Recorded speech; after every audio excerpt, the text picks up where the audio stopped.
Welcome to the online class. So today I am going to talk about sentence pattern, part of a grammar. Okay va? Sentence pattern. First என்ன நமக்கு தெரியணும் அப்படின்னா சென்டென்ஸ்னா என்ன? What is sentence? A sentence is a group of words. It makes a complete meaning. It is called a sentence. எப்போதுமே நமக்கு பேசிக் நல்லா தெரியணும். Sentence பேட்டர்னா சென்டென்ஸ்னா என்ன அப்படின்னு கேட்பாங்க. ஓகேவா? சென்டென்ஸ்னா என்ன அப்படின்னா a sentence is a group of words. It makes a complete meaning. So இந்த சென்டென்ஸில் வந்து என்னென்னலாம் இருக்குது அப்படின்னு பார்த்தோம்னா பாருங்க. இப்போ இதுக்கு எக்ஸாம்பிள் பாருங்க. ராமு, வெறும் ராமு மட்டும் நான் எழுதிட்டேன். ஏன் சொல்கிறேன் அப்படின்னா a sentence is a group of words அப்படின்னா வெறும் ராமு மட்டும் இருக்கு, ஒரே ஒரு வார்த்தை. இது வாக்கியம் முழுமை பெறுதா, கம்ப்ளீட் ஆகுதா சென்டென்ஸு? ராமு ராமு வெறும் ராமுன்னா சென்டென்ஸ் வந்து கம்ப்ளீட் ஆகுது. அடுத்து பாருங்க, ராமு இஸ். இப்போ தனியாக இஸ்ஸை மட்டும் எழுதியிருக்கேன், வெறும் இஸ். இஸ் சென்டென்ஸ் கம்ப்ளீட் ஆகுதா? இல்லை. அடுத்தது பாருங்க, டாக்டர். வெறும் டாக்டர் மட்டும் நான் சொல்கிறேன். டாக்டர்னா என்ன? ஒரு டாக்டர், அவ்வளோதான். அவர் என்ன செஞ்சாருன்னு யாருக்கும் தெரியாது. அப்போ வாக்கியம் என்ன ஆகலை, முழுமை பெறலை. ஸோ இப்போ பாருங்கள், இப்போ தனித்தனி வேர்டாக எழுதும்போது வாக்கியம் என்ன ஆகலை, சென்டென்ஸ் கம்ப்ளீட் ஆகலை. இப்போ வார்த்தையை குரூப்பாக எழுதுகிறேன் பாருங்களேன். Ramu is a doctor. இப்போ எழுதிருக்கேன். இப்போ சென்டென்ஸ் கம்ப்ளீட் ஆகுது பாருங்க. ராமு இஸ் ஏ டாக்டர்னா ராமு ஒரு டாக்டராக இருக்கிறார் அப்படின்னு சென்டென்ஸ் கம்ப்ளீட் ஆகுது. அதை தான் இங்கே சொல்லியிருக்கோம், ஏ குரூப் ஆஃப் வேர்ட்ஸ். அதாவது பல வார்த்தைகள் ஒன்று சேர்ந்து ஒரு முழுமையான பொருளை தந்துச்சுன்னு சொன்னால் அது வாக்கியம்னு சொல்கிறோம். அதுதான் சொல்லியிருக்கேன், a sentence is a group of words. It makes a complete meaning. Group of words, இந்த குரூப் ஆஃப் வேர்ட்ஸ், இந்த பல வார்த்தைகள் ஒன்று சேர்ந்து தான் ஒரு முழுமையான பொருளை தந்துச்சுன்னு சொன்னால் அது வாக்கியம்னு சொல்கிறோம். ஸோ இந்த வாக்கியத்தில் என்னென்னலாம் இருக்குது அப்படின்னு நம்ம பார்க்க போகிறோம். என்ன அப்படின்னா, சப்ஜெக்ட் நம்ம தமிழில் படிச்சிருப்போம், எழுவாய், உரிச்சொல், வினைச்சொல்னு படிச்சிருப்போம் இலக்கணத்தில். அதே போல் தான் இங்கிலீஷில் சப்ஜெக்ட்னு சொன்னால் அது தமிழில் என்ன அப்படின்னா எழுவாய். அடுத்தது வேர்புனா என்ன அப்படின்னா வினைச்சொல். அடுத்தது காம்ப்ளிமெண்ட்னா என்னன்னா ஒரு வாக்கியத்தை முழுமை பெற வைக்கிறது தான் என்னதான் காம்ப்ளிமெண்ட். அடுத்ததாக பாருங்க, அட்வர்ப். அட்வர்ப்னா தமிழில் என்னன்னு சொன்னால் உரிச்சொல். அடுத்தது ஆப்ஜெக்ட். ஆப்ஜெக்ட்னா என்ன? செய்யப்படு பொருள். இந்த ஆப்ஜெக்டை ரெண்டாக பிரிக்கிறோம், ஒன்று டைரக்ட் ஆப்ஜெக்ட், இன்னொன்று இன்டைரக்ட் ஆப்ஜெக்ட். ஸோ டைரக்ட் ஆப்ஜெக்ட்னா நேரடி செய்யப்படு பொருள், இன்டைரக்ட் ஆப்ஜெக்ட்னா மறைமுக செய்யப்படு பொருள்னு அர்த்தம். ஓகேவா? இப்போ மறுபடியும் பார்க்க போகிறேன். இப்போ சென்டென்ஸ்னா என்ன சொல்லியிருக்கேன்? A sentence is a group of words. It makes a complete meaning. It is called a sentence. So இந்த வாக்கியம் வந்து வாக்கியத்தில் என்னென்னலாம் இருக்குது அப்படின்னா சப்ஜெக்ட் இருக்குது, வேர்ப் இருக்குது, காம்ப்ளிமெண்ட் இருக்குது, அட்வர்ப் இருக்குது, அடுத்தது ஆப்ஜெக்ட் இருக்குது. இந்த ஆப்ஜெக்டை ரெண்டாக பிரிக்கிறோம், ஒன்று டைரக்ட் ஆப்ஜெக்ட், இன்னொன்று இன்டைரக்ட் ஆப்ஜெக்ட். ஸோ இது இந்த கிராமர் வந்து எதுக்கு யூஸ் ஆகும் அப்படின்னா, கிராமர் எல்லாமே பேசிக்லேயே நம்ம தெரிஞ்சிட்டோம் அப்படின்னா பின்னாடி நம்ம 12th முடிச்சுட்டு காலேஜ் போயிட்டு அடுத்து பார்த்திங்கன்னா இந்த டிஎன்பிசி எக்ஸாம்லாம் வரும். அடுத்த போலீஸ் எக்ஸாமாக இருக்கட்டும், ரயில்வே எக்ஸாமாக இருக்கட்டும், அதில் இங்கிலீஷ்க்குன்னு வந்து ஒரு 18 மார்க்கு கிராமர்லேருந்து கேட்பாங்க. ஸோ இந்த ரயில்வே எக்ஸாம்லாம் பார்த்திங்கன்னா grammar full and full grammar தான். டெட் எக்ஸாமாக இருக்கட்டும், இல்லை டிஎன்பிசி எக்ஸாமாக இருக்கட்டும், 18 மார்க்கு என்ன இருக்குன்னா கிராமர்லேருந்து வரும். ஸோ அதனால் நம்ம கிராமரை ஃபண்டமெண்டலாக நல்லா பேசிக்லேருந்து தெரிஞ்சு வச்சுக்கிட்டோம் அப்படின்னா நாளையில் காலேஜ் முடிச்சுட்டு நம்ம வேலைக்கு ட்ரை பண்ணும்போது எக்ஸாம் எழுதும்போது ஈஸியாக நம்மளால் மார்க் ஸ்கோர் பண்ணி வெற்றி பெற முடியும் எக்ஸாமில். ஓகேவா? அதனால் கிராமர் வந்து ரொம்ப ரொம்ப முக்கியம். இங்கிலீஷை பொறுத்தவரையும் கிராமரை நல்லா பேசிக்லேருந்து எத்தனை கிராமர் இருக்குது, நிறைய கிராமர் இருக்குது. கைண்ட்ஸ் ஆஃப் சென்டென்ஸ் இருக்குது, டைரக்ட் ஸ்பீச், இன்டைரக்ட் ஸ்பீச் இருக்குது, ஆக்டிவ் வாய்ஸ், பேசிவ் வாய்ஸ் இருக்குது, சென்டென்ஸ் பேட்டர்ன் இருக்குது. அடுத்து பார்த்தீங்கன்னா நவுன், இதெல்லாம் இருக்குது. அடுத்தது பார்த்தீங்கன்னா கன்ஜெக்ஷன், ப்ரிப்போசிஷன், எல்லாமே நிறைய கிராமர் இருக்குது. ஸோ இந்த எல்லா கிராமரையும் நமக்கு தெரிஞ்சு வச்சுட்டோம் அப்படின்னா நாளைக்கு ஒரு அதாவது போட்டித் தேர்வு எழுதும்போது ஈஸியாக இந்த கிராமர்லேருந்து கொஸ்டின் வரும்போது நம்மளால் ஆன்சர் பண்ண முடியும். ஸோ நீட்டாக கவனிச்சுக்கோங்க. இப்போ உதாரணத்துக்கு பார்த்தீங்கன்னா, இப்போ காலேஜ் முடிச்சுட்டு எக்ஸாம் வந்து இப்படி கேட்பாங்க. இன்டர்வியூக்கு போகிறீங்க, அதாவது ரயில்வே எக்ஸாம் பாஸ் பண்ணிட்டீங்க, இன்டர்வியூ வைப்பாங்க. அப்போ இன்டர்வியூவில் பார்த்தீங்கன்னா உங்களை கூப்பிட்டு இங்கிலீஷில் ஒரு கொஸ்டின் கேட்குறாங்க. கிராமரில் என்ன கேட்குறாங்கன்னா, இப்போ இந்த மாதிரி ஒரு சென்டென்ஸ் இருக்குது. ராஜு இஸ் பிளேயிங் கிரிக்கெட்னு இருக்கு. ஸோ இந்த மாதிரி கேட்குறாங்க. இன்டர்வியூவில் கூப்பிட்டு இந்த சென்டென்ஸ் கொடுத்துருவோம். அதாவது ராஜு இஸ் பிளேயிங் கிரிக்கெட்னு இருக்குது. இந்த சென்டென்ஸில் எதுப்பா ஆப்ஜெக்ட்னு கேட்குறாங்க. அப்போ ஆப்ஜெக்டா அங்கே போய் நம்ம என்ன பண்ணக்கூடாது, முழிக்கக்கூடாது. ஐயோ இதில் எது ஆப்ஜெக்ட்டு, நம்ம கன்ஃபியூஸ் ஆகிட்டே இருப்போம். அது இப்போ இது தெரியும் நமக்கு சப்ஜெக்ட்னு, இது வெர்புன்னு தெரியும், இதில் ஆப்ஜெக்ட் எது, அங்கே போய் நம்ம என்ன பண்ணக்கூடாது, முழிக்கக்கூடாது. ஓகேவா? ஒரு ஸ்டேட்மெண்ட், ஒரு சென்டென்ஸ் இருந்துச்சுன்னா இது எந்த வேர்டு வந்து ஆப்ஜெக்ட்டு, எந்த வேர்டு வந்து காம்ப்ளிமெண்ட்டு, எந்த வேர்டு அட்வர்பு, எந்த வேர்டு இன்டைரக்ட் ஆப்ஜெக்ட்னு நம்ம தனித்தனியாக சென்டென்ஸ் என்ன பண்ண போகிறோம், பிரித்து காமிக்க போகிறோம். அதுக்கு பேர் தான் என்னது, சென்டென்ஸ் பேட்டர்ன், வாக்கிய அமைப்புன்னு சொல்கிறோம். ஓகேவா? ஒரு சென்டென்ஸ்னால் சப்ஜெக்ட் மட்டும்தான் இருக்குமா, வெர்பு மட்டும்தான் இருக்குமா? இல்லை. ஒரு 4-5 லைன் இருக்குன்னு சொன்னால் அதில் வெர்பு இருக்கும், சப்ஜெக்டும் இருக்கும், காம்ப்ளிமெண்ட்டும் இருக்கும், அட்வர்பும் இருக்கும், இன்டைரக்ட் ஆப்ஜெக்ட் இருக்கும், டைரக்ட் ஆப்ஜெக்ட் இருக்கும். ஸோ இதில் எது அட்வர்பு, எந்த வேர்டு காம்ப்ளிமெண்ட்டு, எந்த வேர்டு வெர்பு, எந்த வேர்டு சப்ஜெக்ட்னு நம்ம பிரித்து பார்க்குறது தான் இந்த சென்டென்ஸ் பேட்டர்ன். இப்போ புரிஞ்சதா சென்டென்ஸ்னால் என்னென்னு? சென்டென்ஸ் பேட்டர்ன்னா a sentence is a group of words, it makes a complete meaning. அதாவது பல வார்த்தைகள் ஒன்று சேர்ந்து ஒரு முழுமையான பொருளை தந்துச்சுன்னு சொன்னால் அதுக்கு பேர் தான் சென்டென்ஸ். ஸோ இந்த சென்டென்ஸில் என்னென்ன இருக்குது அப்படின்னா, subject, verb, complement, adverb, object, direct object, indirect object. இந்த ஆப்ஜெக்டை தான் நம்ம ரெண்டாக பிரிச்சிருக்கோம். ஓகேவா? இப்போ இதுக்கு நம்ம எக்ஸாம்பிள் பார்க்க போகிறோம். ஓகே, இப்போ சென்டென்ஸ் பேட்டர்னில் subject, verb, complement, adverb, object, direct object, indirect ஆப்ஜெக்ட்னு பார்த்தோம்.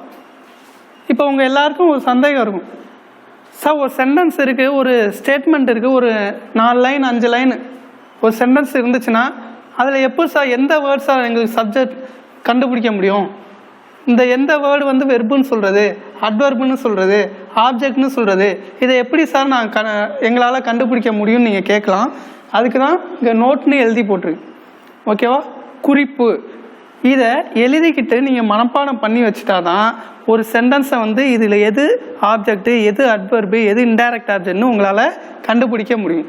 என்ன அப்படின்னா, சப்ஜெக்டை எப்படி கண்டுபிடிக்கலாம் ஒரு சென்டென்ஸில் அப்படின்னா, எது, யார் என்ற கேள்விக்கு விடையாக வருவது சப்ஜெக்ட் எனப்படும். If there is an answer to the question which, who, it is an subject. ஓகேவா?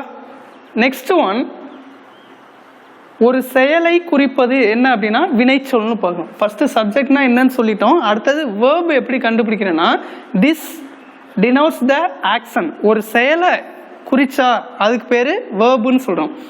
அடுத்து பாருங்க, காம்ப்ளிமெண்ட் எப்படி சார் கண்டுபிடிக்கிறது அப்படின்னா, என்னவாக இருக்கிறார் என்ற கேள்விக்கு விடையாக வருவது காம்ப்ளிமெண்ட் எனப்படும். If there is an answer to the question for what, it is an complement. ஓகேவா? சப்ஜெக்ட் என்ன அப்படின்னா, if there is an answer to the question which, who, it is an subject. This denotes the action, it is called verb. If there is an answer to the question for what, it is an complement. So subject, next one verb, next one complement. இந்த குறிப்பை எழுதிட்டு மனப்பாடம் பண்ணிட்டீங்கன்னா தான் example கொடுக்கும்போது சென்டென்ஸை நம்ம ஈஸியாக பிரிக்க முடியும். எங்கே, எப்பொழுது என்ற கேள்விக்கு விடையாக வருவது அட்வர்ப் எனப்படும். If there is an answer to the question where, when, it is an adverb. ஓகேவா? நெக்ஸ்ட் பார்த்தீங்கன்னா, ஆப்ஜெக்ட் என்ன அப்படின்னா, எதை, யாரை என்ற கேள்விக்கு விடையாக வருவது ஆப்ஜெக்ட் எனப்படும். If there is an answer to the question which, whom, it is an object. So object இவ்வளோதானா அப்படின்னா இல்லை, two types இருக்கு. There are two types of object. First one direct object, another one indirect object. So ஆப்ஜெக்டை ரெண்டாக பிரிக்கிறோம். ஒன்று direct object, இன்னொன்று indirect object. Direct object தான் சுருக்கமாக D1 போட்டிருக்கேன். அதே போல் இன்டைரக்ட் ஆப்ஜெக்டை தான் சுருக்கமாக I1 போட்டிருக்கேன். ஸோ இதுதான் ரூல்ஸு. இந்த இப்போ சொல்லியிருக்கிற அந்த 5 பாயிண்ட்டையும் நீங்கள் எழுதிக்கிட்டு மனப்பாடம் பண்ணிட்டா எக்ஸாம்பிள் எழுதி போடும்போது ஈஸியாக உங்களுக்கு சப்ஜெக்ட் எது, வெர்பு எது, ஆப்ஜெக்ட் எதுன்னு ஈஸியாக கண்டுபிடிக்கலாம். அதாவது if there is an answer to the question where, when it is an adverb, if there is an answer to the question which, whom, it is an object. There are two types of object. First one direct object, another one indirect object. இப்போ இந்த rules எல்லாம் நம்ம பார்த்துட்டோம். First sentence பேட்டர்னா என்னன்னு பார்த்தோம், வாக்கிய அமைப்புன்னு பார்த்தோம். அடுத்தது சென்டென்ஸ்னா என்ன, வாட் இஸ் சென்டென்ஸ் என்னன்னு பார்த்தோம். A sentence is a group of words, it makes a complete meaning, it is called a sentence னு பார்த்தாச்சு. ஓகேவா? இந்த சென்டென்ஸ்ல என்னெல்லாம் இருக்கு அப்படின்னா subject, verb, complement, adverb, object. ஆப்ஜெக்டை ரெண்டாக பிரிக்கிறோம். ஒன்று டைரக்ட் ஆப்ஜெக்ட், இன்னொன்று இன்டைரக்ட் ஆப்ஜெக்ட். ஸோ அடுத்தது இங்கே எழுதி போட்டிருக்க இந்த குறிப்பை நீங்கள் மனப்பாடம் பண்ணிடுங்க. மனப்பாடம் பண்ணிட்டா எக்ஸாம்பிள் எழுதி போடும்போது ஈஸியாக இருக்கும். இப்போ நெக்ஸ்ட்டு என்னன்னா எக்ஸாம்பிள்ஸை பார்க்க போகிறோம். நெக்ஸ்ட்டு பாருங்கள், எக்ஸாம்பிள் பார்க்க போகிறோம் சென்டென்ஸ் பேட்டர்னில். ஸோ உங்களுக்கு எக்ஸாமில் எப்படி கொஸ்டின் வரும் அப்படின்னா இந்த மாதிரி தான் கொடுத்துருப்பாங்க எக்ஸாமில் கொஸ்டின்.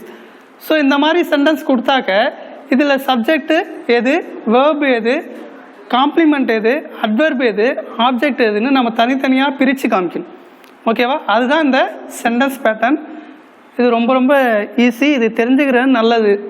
கவனிங்க. இப்போ ஃபஸ்ட்டு எக்ஸாம்பிள் நம்ம பார்க்க போகிறோம். த சன் ரோஸ். த சன் ரோஸ்னா தமிழில் என்ன? சில பேர் சொல்லுவாங்க ரோஸ்னா ரோசாப்பூ சார். ரோஸ்னா என்ன? ரோசாப்பூன்னு சொல்லிட்டாங்க. இப்படி தான் போன வருஷம் ஒரு 9th ஸ்டாண்டர்டில் கூப்பிட்டு கேட்டேன், இந்த சன் ரோஸ் இதுக்கு தமிழில் என்னப்பான்னு கேட்டேன். சூரியகாந்தி பூன்ட்டான். சன்னுனா சூரியன், ரோஸ்னா பூ சார், சூரியகாந்தி பூன்னு சொல்லிட்டான். ஸோ அப்படி இல்லை, கவனிங்க. இப்போது இதை எப்படி பிரிக்கணும் இந்த சன் ரோஸ் அப்படின்னா கவனிங்க. இந்த சன்ங்கிறது சப்ஜெக்ட். ரோஸ் ஏன் அப்படின்னா ரைஸோட பாஸ்டன்ஸ் தான் என்னது, ரோஸ். ரைஸுங்கிறது ப்ரெசன்ட் வெர்பு, ரோஸுங்கிறது பாஸ்ட் வெர்பு. ஓகேவா? இந்த ரைஸோட பாஸ்டன்ஸ் தான் ரோஸ். இந்த சன் ரோஸ் அப்படின்னா சூரியன் உதித்தது, உதிக்கிறது இருக்கு இல்லையா, அதுக்கு பேர் தான் ரைஸ்னா உதிக்கிறது ப்ரெசன்ட்ல. ரைஸோட பாஸ்டன்ஸ் ரோஸு, ரோஸ்னா என்னது, உதித்தது அப்படின்ட்டு அர்த்தம். ஸோ இந்த சன் ரோஸ் அப்படின்னா சூரியன் உதித்தது அப்படிங்கிறது, சூரியன்கிறது ஒரு பெயரை குறிக்கிறதுனால அது சப்ஜெக்ட்னு வச்சுட்டோம். அடுத்தது சூரியன் என்ன செயலை செஞ்சிச்சு, உதித்தது. அப்போ ஒரு செயலை, டினோஷன் ஆக்ஷன், வேர்டு, செயலை சொல்றதுனால இந்த ரோஸுங்கிறது வேர்புன்னு சொல்றோம். ஓகேவா? இந்த சன் ரோஸ் அப்படின்னா இந்த சன்னுங்கிறது இதில் சப்ஜெக்ட், ரோஸுங்கிறது வேர்ப். இப்போ கிளியர் ஆயிடுச்சா? நெக்ஸ்ட் எக்ஸாம்பிள் பார்க்க போகிறோம். இப்போ பாருங்க, ஐ ஆம் ஏ டாக்டர். இந்த சென்டென்ஸை ரீட் பண்ணுங்க. ஐ ஆம் ஏ டாக்டர் அப்படின்னா தமிழில் என்ன அப்படின்னா நான் ஒரு ஆசிரியராக இருக்கிறேன் அப்படின்னு தமிழில் அர்த்தம். இதை எப்படி சார் இதில் வந்து எது சப்ஜெக்ட் வேர்புன்னு நம்ம பிரித்து பார்க்க போகிறோம். ஃபஸ்ட்டு பாருங்கள், ஐங்கிறது சப்ஜெக்ட். எப்படி சார் ஐங்கிறது சப்ஜெக்ட் நீங்கள் சொல்கிறீங்க? நம்ம ஏற்கனவே பார்த்துட்டோம், ஆல்ரெடி வி சா. அதாவது நம்ம ஏற்கனவே பார்த்தோன்னா how many subject are there in the English grammar அப்படின்னு பார்க்கும்போது there are 7 subject in the English grammar. I, you, we, they, he, she, it. So 7 இருக்கு சப்ஜெக்ட். ஓகேவா? அடுத்த பார்த்தீங்கன்னா verb பார்த்தீங்கன்னா am, is, are, was, were, be, been, being. இது எல்லாமே verb, be verbன்னு அர்த்தம். ஓகேவா? இப்போ பாருங்க, ஐங்கிறது என்ன, சப்ஜெக்ட். ஆம்ங்கிறது பார்த்தா ஆம், இஸ், ஆறு, வாசு, வேறு, பி, பீன், பீயிங். இந்த 8 வந்து பார்த்தீங்கன்னா பி வெர்பு. அப்போ ஆம்ங்கிறது வேர்புன்னு நம்ம கண்டுபிடிச்சாச்சு. இது வரைக்கும் புரியுதா எல்லாத்துக்கும்? நல்லா பாருங்க. ஐ ஆம் ஏ டீச்சர், நான் ஒரு ஆசிரியராக இருக்கிறேன். இதில் ஐங்கிறது சப்ஜெக்ட். அடுத்தது ஆம்னா இருக்கிறேன்னு அர்த்தம். ஆம்னா என்னது, இருக்கிறேன். ஐ ஆம், நான் இருக்கிறேன். என்னவாக இருக்கிறேன், டீச்சராக இருக்கிறேன். நம்ம ஏற்கனவே எழுதி போட்டேன் குறிப்பில், என்னவாக இருக்கிறார் என்ற கேள்விக்கு விடையாக வருவது காம்ப்ளிமெண்ட். அப்போது டீச்சருங்கிறது காம்ப்ளிமெண்ட். காம்ப்ளிமெண்ட்டை சுருக்கமாக சீன் போட்டுருங்க. ஓகேவா? ஐ ஆம் ஏ டீச்சர் அப்படின்னா ஐங்கிறது சப்ஜெக்ட், ஆம்ங்கிறது வேர்ப். ஐ ஆம் நான் இருக்கிறேன், என்னவாக இருக்கிறேன், டீச்சராக இருக்கிறேன். அப்போ காம்ப்ளிமெண்ட். என்னவாக இருக்கிறார் என்ற கேள்விக்கு விடையாக வருவது காம்ப்ளிமெண்ட். ஓகேவா? Next, I came last week. இந்த சென்டென்ஸை நம்ம பிரிக்க போகிறோம். இதில் ஏற்கனவே பார்த்த மாதிரி ஐங்கிறது சப்ஜெக்ட், கம்மோட பாஸ்ட் டென்ஸ் கேம் வேர்ப். ஓகேவா? ஐ கேம் நான் வந்தேன். எப்பொழுது? போன வாரம். அதாவது நான் போன வாரம் வந்தேன். இதுதான் இந்த சென்டென்ஸோட தமிழ் அர்த்தம். இதில் ஐங்கிறது சப்ஜெக்ட், கேம்ங்கிறது வேர்ப். ஓகேவா? ஐ கேம் நான் வந்தேன். எப்பொழுது வந்தேன்? அப்போ எப்பொழுது என்ற கேள்விக்கு விடையாக வருவது அட்வர்ப்ஸ். ஓகேவா? நம்ம ஏற்கனவே குறிப்பில் எழுதி போட்டோம். எப்பொழுது, எங்கே என்ற கேள்விக்கு விடையாக வருவது adverb. If there is an answer to the questions where, when, it is an adverb. If there is an answer to the question what, it is a complement. ஓகேவா? So I came last week, நான் போன வாரம் வந்தேன். ஐங்கிறது subject, வீங்கிறது game, last வீக்ங்கிறது adverb. உங்களுக்கு சிம்பிளாக புரியணும்னா காலத்தை குறித்து வந்துச்சுன்னா, அதாவது டைம், அதாவது last week, last month, last year, last day, yesterday, tomorrow, next month, next week, next year, இந்த மாதிரி இது எல்லாமே காலத்தை குறித்து வர்றது. இந்த மாதிரி காலத்தை குறித்து வந்தாலே அதுக்கு ஆன்சர் அட்வர்ப் தான் வரும் அப்படிங்கிறத தெரிஞ்சுக்கலாம். ஸோ இப்போ சப்ஜெக்ட் பார்த்தாச்சு, வேர்புனா எப்படி கண்டுபிடிக்கணும்னு பார்த்தாச்சு, அடுத்து காம்ப்ளிமெண்ட் எப்படி கண்டுபிடிக்கணும்னு பார்த்துட்டோம், அடுத்தது அட்வர்ப் எப்படி கண்டுபிடிக்கணும்னு பார்த்தாச்சு. ஸோ நெக்ஸ்ட் பாருங்கள், ஐ பாட் ஏ கார். இந்த மாதிரி ஒரு சென்டென்ஸ் இருக்குது. இதை எப்படி சார் பிரிக்கலாம் அப்படின்னா, ஃபஸ்ட்டு பாருங்கள், இதுக்கு தமிழில் என்ன அர்த்தம்னா ஐ பாட். பாட்னா வாங்கினேன், பையினா வாங்கு, பையோட பாஸ்ட் டென்ஸ் பாட்டு, பாட்னா வாங்கினேன். இதுக்கு தமிழில் என்ன அர்த்தம் அப்படின்னா ஐ பாட் ஏ கார், நான் ஒரு கார் வாங்கினேன் அப்படின்னு அர்த்தம். ஸோ இதை நம்ம பிரிக்க போகிறோம். ஃபஸ்ட்டு ஐங்கிறது சப்ஜெக்ட், பாட்டுங்கிறது வேர்ப். எப்போதுமே சப்ஜெக்ட் பக்கத்தில் கண்டிப்பாக ஒரு வேர்ப் வரும். அதை வச்சே நம்ம ஈஸியாக கண்டுபிடிச்சிடலாம். அங்கே பாருங்கள், சப்ஜெக்ட் பக்கத்தில் என்ன இருக்குது, வேர்ப் இருக்குது. இங்கே சப்ஜெக்ட் பக்கத்தில் என்ன இருக்கும், வேர்ப் இருக்கும். அடுத்தது சப்ஜெக்ட் பக்கத்தில் என்ன இருக்குது, வேர்ப் இருக்குது. அடுத்த சப்ஜெக்ட் பக்கத்தில் வேர்ப் இருக்குது. ஒரு சென்டென்ஸ் ஆரம்பித்தோம் போனால் சப்ஜெக்ட் எங்கே இருக்கோ கண்டிப்பாக அடுத்த வேர்டு கண்டிப்பாக வேர்பாக தான் இருக்கும். அதனால் சப்ஜெக்ட் வேர்ப் ஈஸியாக கண்டுபிடிச்சிடலாம். ஸோ இதில் ஐங்கிறது சப்ஜெக்ட், பாட்டுங்கிறது வேர்ப். இப்போ பாருங்கள், ஐ நான், பாட் வாங்கினேன், நான் வாங்கினேன். எதை வாங்கினேன்? அப்போ எதை, யாரை என்ற கேள்விக்கு விடையாக வருவது ஆப்ஜெக்ட். நான் எதை வாங்கினேன்? காரை வாங்கினேன். அப்போ இது ஆப்ஜெக்ட். ஓகேவா? நெக்ஸ்ட் பாருங்க, இந்த ஆப்ஜெக்டை ரெண்டாக பிரிக்கிறோம். ஒன்று டைரக்ட் ஆப்ஜெக்ட், இன்னொன்று இன்டைரக்ட் ஆப்ஜெக்ட்னு பிரிக்கிறோம். புரியுதா? இப்போ பாருங்க, இது மாதிரி வந்துச்சு அப்படின்னா இங்கே பாருங்க, I gave her a pen. நல்லா பார்க்கணும். இது மாதிரி வந்துச்சுன்னா எப்படி சார் ஐஓடிஓ கண்டுபிடிக்கலாம் அப்படின்னா, ஒன்றும் இல்லை, இங்கே வேர்புக்கு பக்கத்தில் ஹேருங்கிறது மனிதரை குறிக்குது. ஹேருங்கிறது யாரை குறிக்குன்னா பர்சன், அதாவது மனிதரை குறிக்கிறது பர்சன். அடுத்தது எ பென், பென்ங்கிறது பொருளை குறிக்கிறது, அதாவது திங்ஸ். ஓகேவா? ஸோ இப்போ எப்படி நம்ம ஐஓடிஓ இந்த சென்டென்ஸ் கண்டுபிடிக்கிறது அப்படின்னா, இது மாதிரி சப்போஸ் இந்த சென்டென்ஸை வந்து எக்ஸாமில் கொடுத்துட்டாங்க. ஸோ இங்கே வந்து சப்ஜெக்ட் கண்டுபிடிச்சான், வேர்பு கண்டுபிடிச்சான், காம்ப்ளிமெண்ட் வந்துச்சு, அட்வர்ப் வந்துச்சு, ஆப்ஜெக்ட் வந்துச்சு. சப்போஸ் இது மாதிரி ஒரு சென்டென்ஸை எக்ஸாமில் கொடுத்துட்டாங்க, நம்ம எப்படி பிரிக்கிறது அப்படின்னா, அவசரப்படாமல் சப்ஜெக்ட் வேர்பு இருக்கா, இந்த வேர்புக்கு பக்கத்தில் என்ன வேர்டு இருக்குன்னு நம்ம பார்க்கணும். வேர்புக்கு பக்கத்தில் மனித பெயரும் பொருளுடைய பெயரும் பக்கத்தில் இருந்துச்சுன்னா அந்த மனித பெயருக்கு ஐஓன்னு குறிக்கணும், பொருளுடைய பெயருக்கு டிஓன்னு குறிக்கணும். இதுதான் ரூல்ஸ். ஒன்றும் இல்லை, இப்போ ஐங்கிறது இங்கே பாருங்கள் சப்ஜெக்ட், கேவுங்கிறது வேர்ப். இது வரைக்கும் எல்லாருக்கும் புரியும்னு நினைக்கிறேன். பார்த்துங்க, ஐங்கிறது சப்ஜெக்ட், கேவுங்கிறது வேர்ப். அடுத்த பாருங்கள், இந்த வேர்புக்கு பக்கத்தில் என்ன இருக்குது, ஹேர் இருக்குது. ஹேருங்கிறது யாரை குறிக்குது, மனிதரை குறிக்கிறது. அப்போது அடுத்த வேர்டு என்ன இருக்குது, எ பென். பெண்ணுங்கிறது எதை குறிக்குது, பொருளை குறிக்குது. இந்த மாதிரி வேர்புங்க பக்கத்தில் மனித பெயரும் பொருளுடைய பெயரும் பக்கத்தில் இருந்துச்சுன்னா அந்த மனித பெயருக்கு ஐஓன்னு எழுதணும். அடுத்தது இந்த பொருளுடைய பெயருக்கு டிஓன்னு எழுதணும். இவ்வளோதான், வெரி சிம்பிள் ஒன். சரி, ஓகேவா? இப்போ எல்லாமே நம்ம கண்டுபிடிச்சிட்டோம். நம்ம பார்த்த மாதிரி சென்டென்ஸ் வரல சப்ஜெக்ட், வேர்ப், காம்ப்ளிமெண்ட், அட்வர்ப், ஆப்ஜெக்டை ரெண்டாக பிரிச்சிட்டோம், ஐஓ டிஓ. ஸோ இந்த எல்லாத்துக்குமே எக்ஸாம்பிள் நம்ம பார்த்தாச்சு. இதுதான் சென்டென்ஸ் பேட்டர்ன். இது ரொம்ப ரொம்ப ஈஸி. எப்படி கண்டுபிடிக்கலாம் அப்படின்னா, நான் எழுதி போட்ட அந்த குறிப்பு, அந்த 5 பாயிண்ட்ஸை நீங்கள் படித்து மனப்பாடமாக வச்சுக்கிட்டிங்கன்னா எந்த ஒரு சென்டென்ஸ் இது மாதிரி கொடுத்தாலும் அதை ஈஸியாக நம்மளால் பிரிக்க முடியும். ஸோ இன்னைய கிளாஸில் வந்து சென்டென்ஸ் பேட்டர்னா என்னன்னு பார்த்துட்டோம். நெக்ஸ்ட் கிராமர் அடுத்த கிளாஸில் பார்க்கணும். Thank you very much.